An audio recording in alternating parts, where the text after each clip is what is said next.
evening. As a child, I was always teased mercilessly because I liked the swings, the monkey bars, and I ran like this.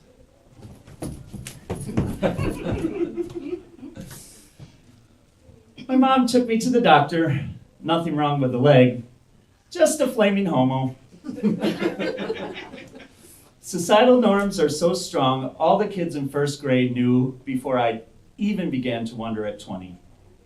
In high school, the teasing turned to bullying. I'd been the tallest kid in class until fourth grade, but I didn't hit puberty until my junior year. I tried to avoid the bathroom at all costs because it was rare to go throughout the week without receiving a swirly.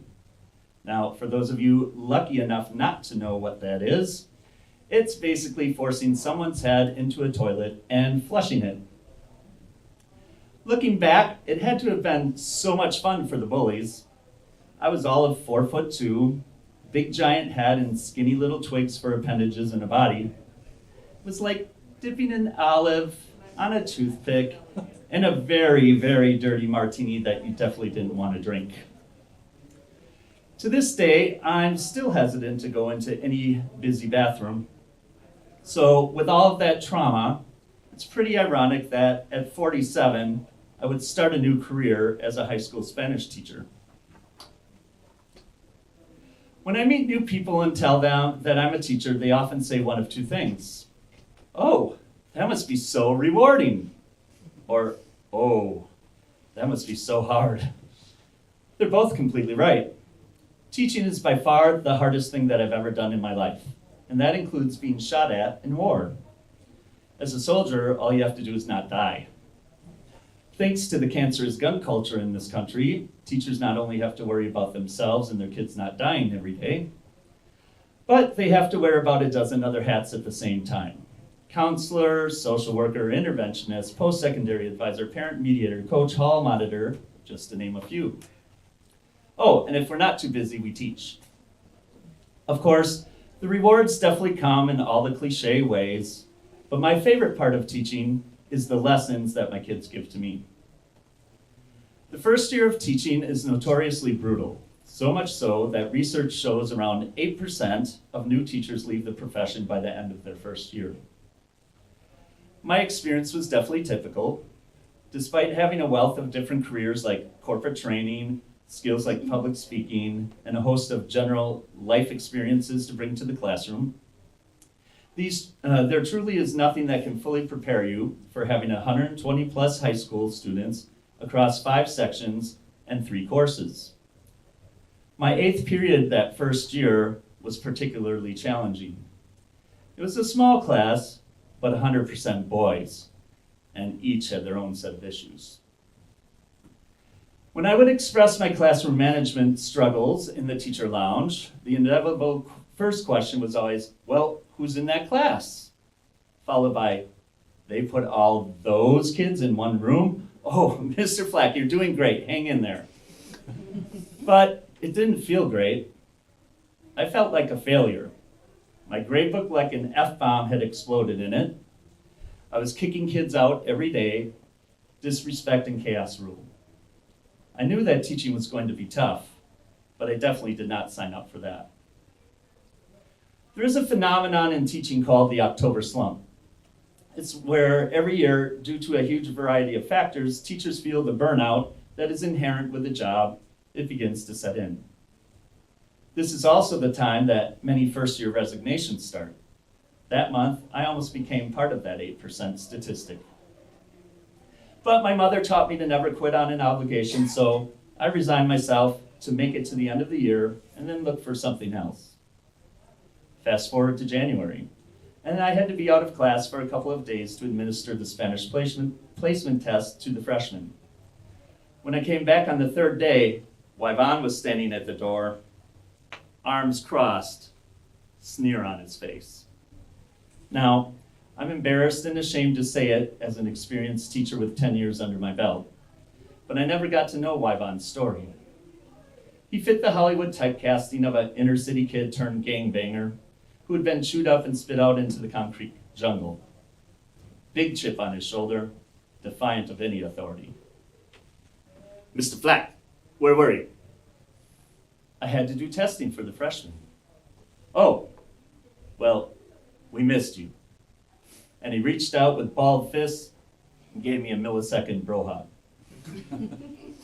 I stood there speechless, and I'm pretty sure that tears welled up in my eyes because they still do almost every time I tell this story. I thought that Wyvon hated me. I thought that entire class hated me. I learned something incredibly powerful in that moment.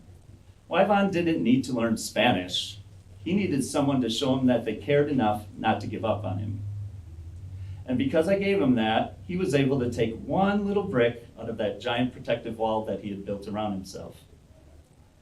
I think of Wyvon on the tough days, and I wonder where he is now. I hope that one tiny step I helped him to take pushed him off his trajectory and led him to a happy, healthy life. As a gay man, I'm lucky to be teaching at a school with a very accepting environment. Even so, I never officially came out my first 3 years. First, because I always feel like I'm such a flamer that anyone can tell. Wrong, especially the kids. They're pretty clueless. Second, because I teach at a Southside school with a predominantly Hispanic and therefore Catholic population. Though I was not by any means trying to hide my identity, I definitely didn't want to advertise it my first year. I was already going to draw enough attention as a big, tall, white guy teaching Spanish. But more than anything, I waited because coming out is exhausting.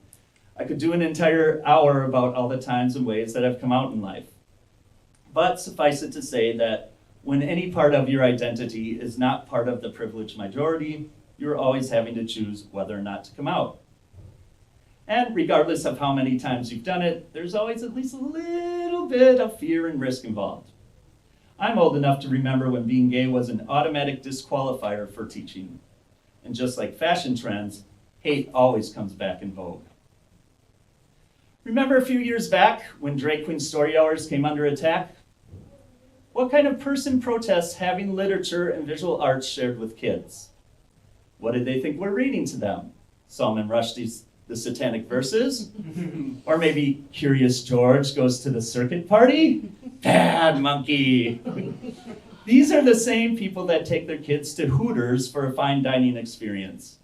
Bobby, quit playing with your food and focus on the boobies. Chicken and fries served with a side of cleavage and camel toe is just fine. But a man in a dress and a bouffant wig reading Green Eggs and Ham, well, that's an imminent danger to a scrupulous upbringing. For my 4th year, I was assigned to teach junior seminar. Basically a class where students explore post-secondary options in preparation for their senior year applications. Part of that syllabus included lessons on explicit and implicit biases. I thought to myself, how am I going to stand in front of this class of black and brown children as a middle-aged white man and get them to engage with authentic dialogue about their own experiences when I look like the bad guy? So when we got to the part on intersectionality, I owned every bit of my white male privilege and then casually lit out that I've experienced plenty of fear and discrimination in my years as a gay man. An eyelash may have batted or an unengaged head or two pop up and look around for confirmation. Did he just say that? But that was it. No negative effects. However, since then, I've had another teacher seek me out to speak with one of their students that had just come out to them and was struggling with how to best tell their parent. One of my students asked me about my gender identification so that they could properly address me in a formal email asking for a letter of rec. A former student asked me to sit for some photos to use as reference material for a painting assignment and created a beautiful portrait of me with a background of pink camouflage representing my identity as a gay veteran.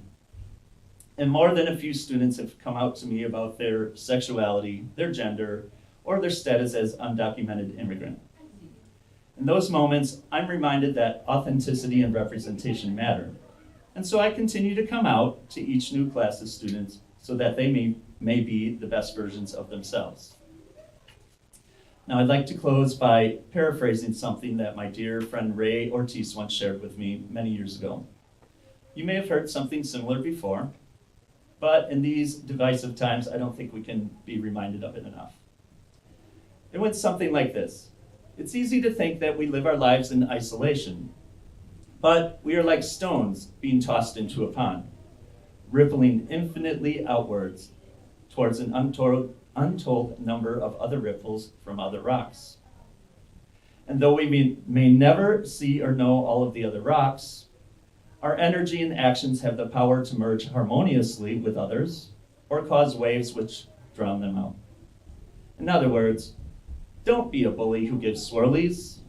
Be the role model that believes in someone. Thank you.